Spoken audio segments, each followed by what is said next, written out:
Media మిత్రులందరికీ ఒక చిన్న రిక్వెస్ట్ అండి. ఇప్పుడు ఫ్రెండ్ బర్త్‌డే పార్టీ అని వెళ్ళితే, మనము అక్కడ ఏం జరుగుతున్నాయో, లేపోతే వాళ్ళకి సంబంధించిన మిస్టేక్స్ అన్నీ మన పైన తోయడం కాదు కదండీ!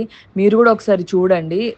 చూసి దాన్ని బట్టి నిజంగా ఏమన్నా ప్రూఫ్స్ లేపోతే ఏమన్నా మనం గూడా ఏమన్నా మిస్టేక్ చేశామని తెలిసుంటే అప్పుడు మీరు నా ఫోటో వేస్తే బావుంటుందండి. కానీ ఎలాంటి ప్రూఫ్స్ లేకుండా మీరు నా ఫోటో యూజ్ చేసి ఇలా నెగెటివ్‌గా చేస్తే నా కెరియర్‌కి ఎంత ఇబ్బందండి. ఎంత కష్టపడి I have come this far.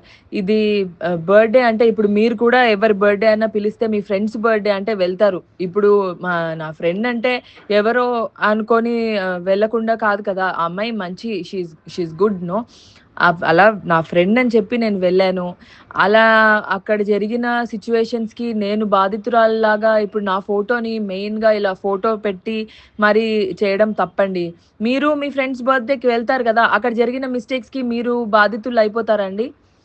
అలా కాదు గదా! కొంచెం మీరొకసారి చూసి నా ఫోటోస్ యూజ్ చేయకండి please. It is very bad నాకు ఆహ్, ఇబ్బందవుతదండి. ప్లీజ్. Thank you.